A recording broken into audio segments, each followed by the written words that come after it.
Oh, you're in Austin. Hey, guess what? Daddy's in Austin too. If you want to test the theory about whether I'd slap you in real life, you could come, dude. Come find out. I would happily slap some sense into you. And afterwards, I would pick you up and I'd be like, listen, guy, I didn't want to do this to hurt you. I just wanted to slap some sense into you. This is not a good way to live.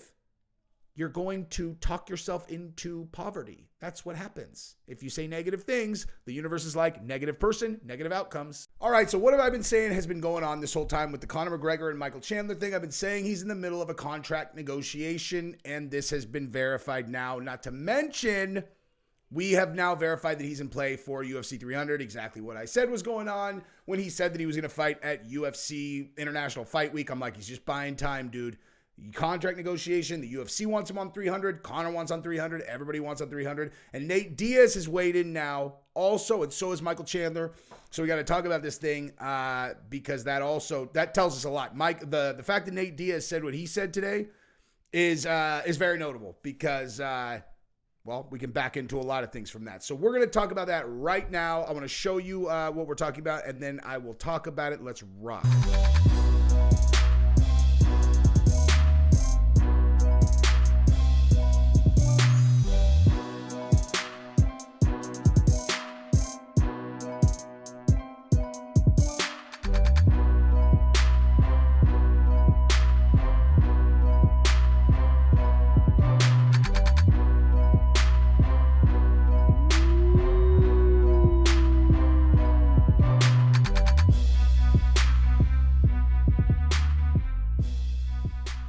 All right. So I have a feeling that people read that Conor McGregor on UFC 300 or UFC 300 seals the deal. And I think what they think he means is they're like, oh, yeah, that would seal the deal that it's a great card. No.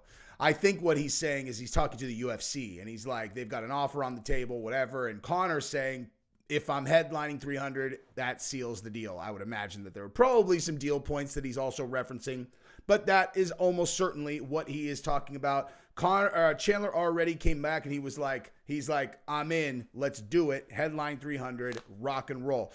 Now, there are other things going on as well. This thing right here, this looks like, this looks very official. In terms of the UFC, like this is like a UFC release, but this does not indicate whether this is the main card or the undercard or whatever. Like if they're saying this is the main card and there's only one fight left, I don't know, dude. I don't know. I feel like there's still more fights that are going to get rolled out for 300. I do not think there's only going to be one fight left, only the main event. I think there's going to be at least two more. But anyway, so Nate Diaz then came over the top on Twitter and said, this is what a real war looks like. And he put up a picture of him and Conor McGregor's second fight. Now, Nate Diaz, okay? Nate Diaz has this super weird thing happen where he's like, yo, you're like something UFC 300. And then I said, I bet you. Well, what I said was the best fight for him would be Masvidal. And the best thing for you would be to subscribe to this channel and like this video. Bring Masvidal out of retirement, put him against Nate Diaz. Why? Everybody's like, who cares about that fight? It's like, okay, dude, it's the perfect fight. Because both of them are in the same position. Masvidal obviously, retired 5 minutes ago, and Nate Diaz left the UFC around the same time. Okay, let's be realistic. Are either of them going to make a title run? No, right? No offense to either guy. It just is what it is. They're not going to make a title run.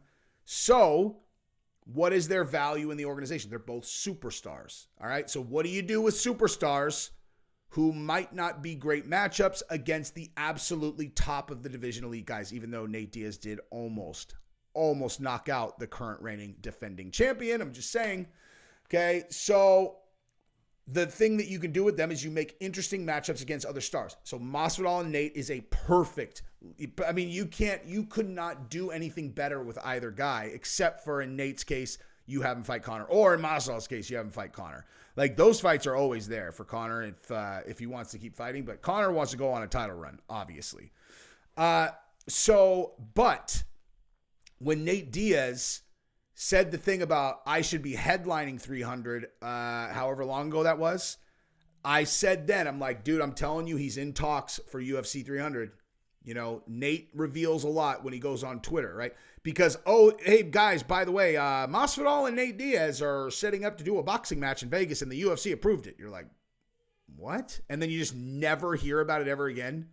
You know what I mean?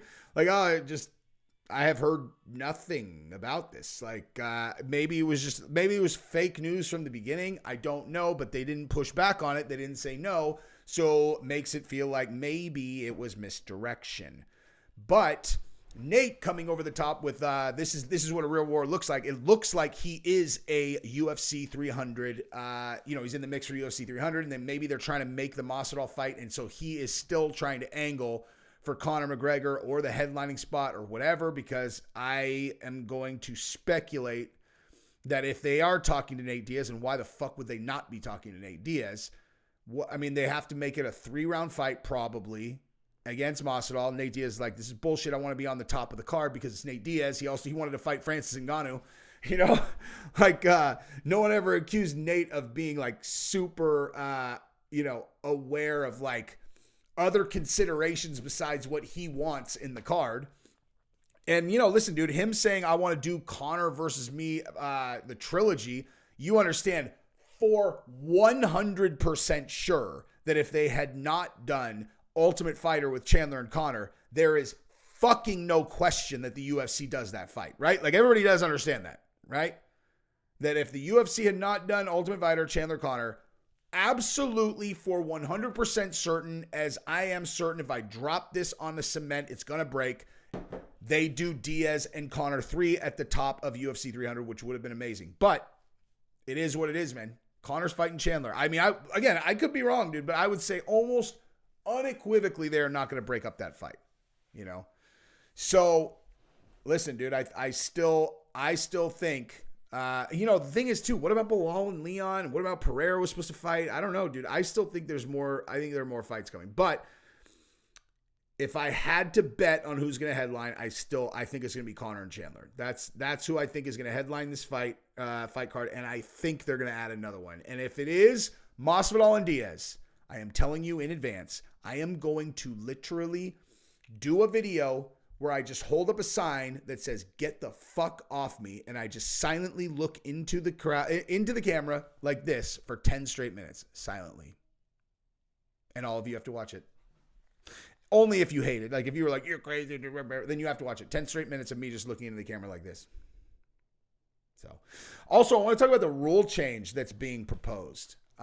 So I don't know if you guys heard about this yet, but there is a very good proposed rule change on the table, and that is related to downed opponents.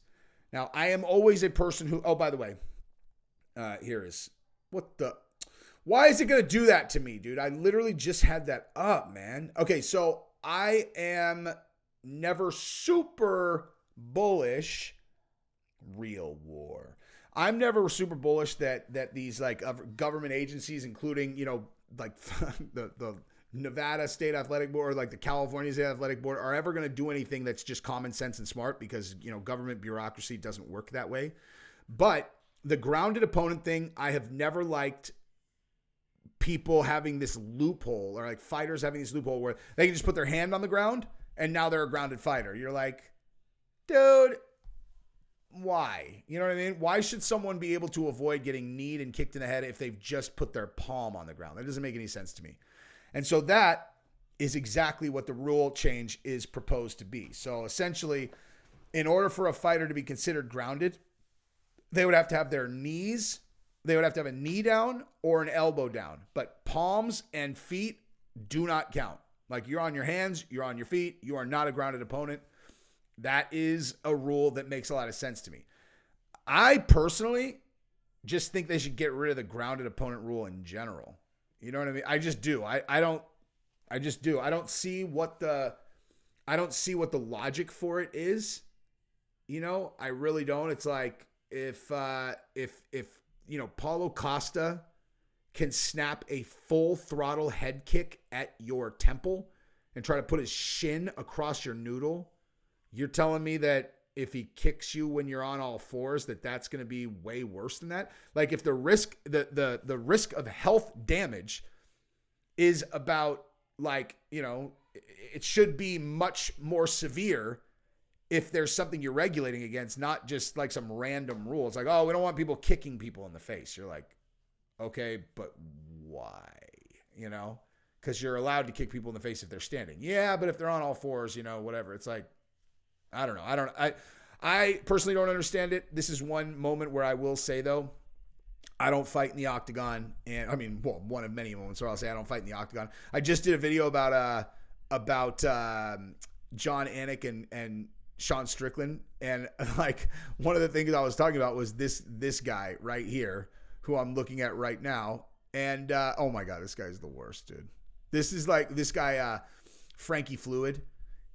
Just a ball of negativity. He was talking shit to John Anik, and I'm trying to I'm literally looking where is it? He talks shit to this many people.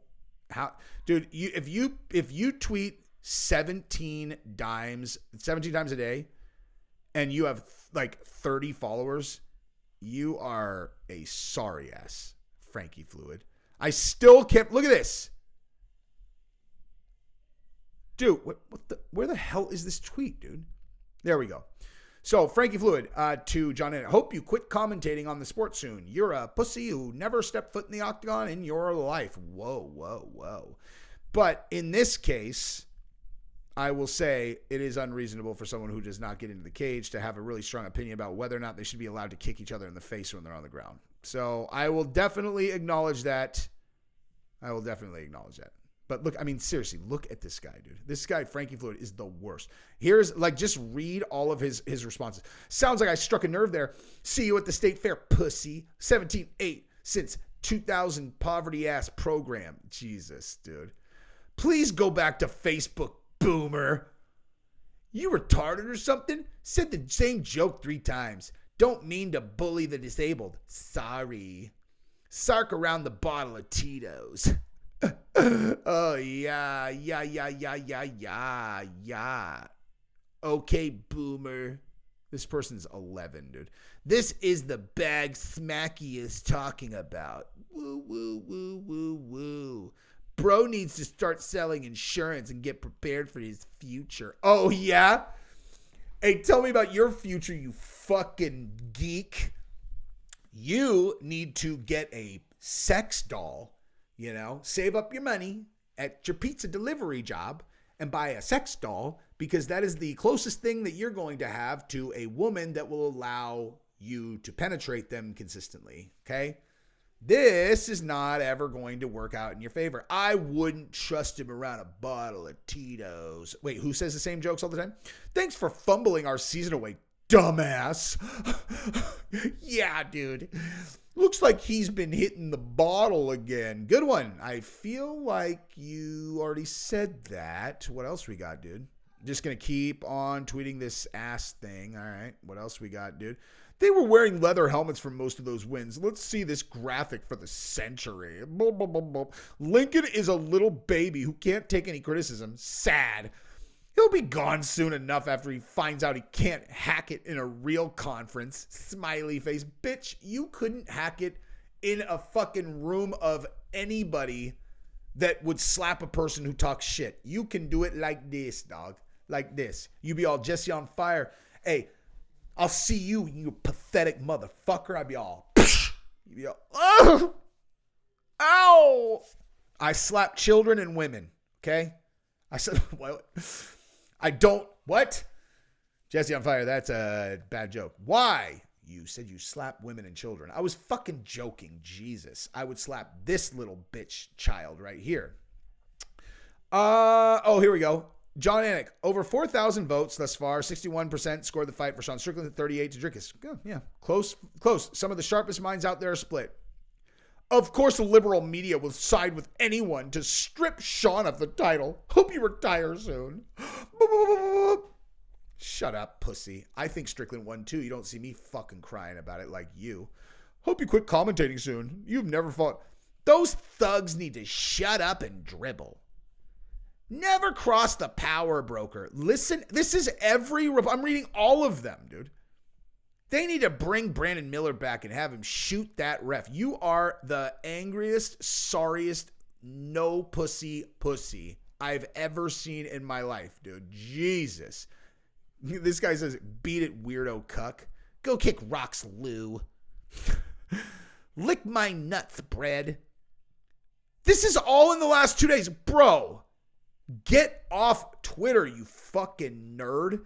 Jesus. Probably heard you drop a slur last night. Yeah, the slur was virgin loser, and he was talking about you. Do you know why Jerry dropped a hard R on stream last night? Keep seeing clips of it. Know you guys were going to rumble, but damn. Can you post the clip of him dropping the hard R next? Love the direction you're Whoa. Finally, some positivity. Love the direction you're taking the show. First rumble, then dropping in hard R on the street. Oh, never mind. You know how to get the boys fired up. Legend Jerry. Wow. So the first time this guy said something positive, it's because someone dropped a hard R on a stream. Wow, dude. I feel very bullish on this guy's future. Hey, Frankie, bullish is a term that investors use about a stock that they think is going to go up. Bearish means they think it's going to go down. So when I say bullish, I mean like this guy's future is great, but in your case, I'm being 100% sarcastic, as in I think you are going like this. And the older you get, the more obvious it will become that none of your dreams will come true. And this is all that you have. It's just hating on people all day long on the internet. Now you could change this tomorrow, dude. Every time you want to say something nasty, say something positive. Watch your life get better. Watch your life get better. I only bully little shithead bullies, okay? Gonna just quit 2 hours in the last week. You had a good run, but show's over now. You're not a bully. You're a pussy. You are a pussy. LMAO, classic Bosco, just making lines up. Pete said, this guy, dude, are you kidding me? This is what you spend your entire day doing, dude? Pate State nowhere in sight on Rivals Top 25. Have the freights fallen off a cliff?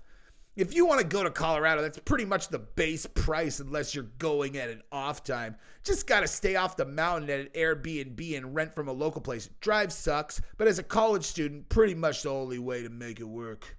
Wow, that sounds kind of, helpful. Why don't you just focus there, dude? And geez, who could have guessed you're a college student? You sound like a really, well-adjusted kid. This is an amazing idea. Wait, is that two positive ones in a row? What on earth is that? Sounds about as boring as last stream. Hopefully you won't give up after a couple hours this time. You had a good run, just completely lost it after a hole-in-one stream. Well, maybe you should start a stream and see how many people are interested in your ideas, since every one of your tweets gets less than 100 views with no interactions. That's what we're going to do after. Sad to see how far the show has fallen since the hole-in-one stream. Gave Jerry a little taste of fame, and now he's too good for the challenges chat. R.I.P. Jerry after dark. It was a good run. Dude, Sark gone, Arch gone, text is back to the Stone Age. Flight from, you're in Austin. Hey, guess what, baby? Daddy's in Austin, too. If you want to test the theory about whether I'd slap you in real life, you could come, dude. Come find out. I would happily slap some sense into you. And afterwards, I would pick you up. And I'd be like, listen, guy, I didn't want to do this to hurt you. I just wanted to slap some sense into you. This is not a good way to live.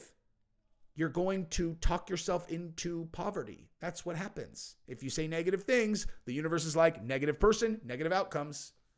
You know? I'm going to read 3 more of these, no matter what they say, and then I'm going to go and see how many interactions you've had in any of these posts, all right? Because otherwise you are literally yelling in an empty room. You're doing all this, no one hears you. You have no reach because no one cares. All right. Flight from Austin executive TCL was on flight aware as of when I posted this tweet. Aircraft has since been deleted from the logs. Go try search tail number. They requested it taken down. I will revisit this after press conference tomorrow. Huh? What the hell are you talking about, dude? Thought you were a K-State guy. Coincidence, there is a private flight from Austin to Tuscaloosa earlier today. What are you talking about? All right, so here we go. This one got 559 views and 1 heart. This one, 0 interaction. 0 interaction. You got 3 responds on this one. Whatever. I'm done with this guy. You suck, kid. This meme is you. Ass, son. Ass. Look at that. 5 views, dude. 5 views. Frankie Fluid. You see what I'm saying? You think I make a hobby out of regular, like anybody? I make a hobby out of you because you're a nasty little fucker. So, like I said, I'm local, dude. If you want to take this up in person, I'm easy to find. You know, easy to find, but you won't. Keyboard warrior. Pussy. Anyway, that's what I got. Love you guys.